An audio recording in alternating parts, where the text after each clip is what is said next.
Damo kamo samtang may panahon pa.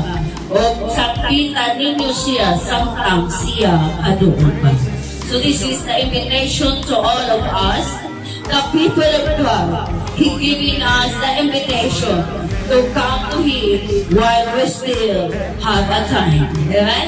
Itata sa Diyos, itang tanan walay ipili, unsa man ka nga klase nga tawo, unsa man ka makasasala, unsa man ang imong kapisidad, unsa man ang imong profesyon, unsa man ang estado nimo sa buhay.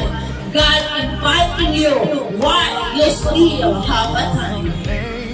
And He said, while He is near to you. Ingon siya, gitawag mo kamot ka na, nga mutuon ka na ko, samtang may panahon pa, samtang may oras pa. Ugtaw pa ako, samtang ako hadoon pa. Why?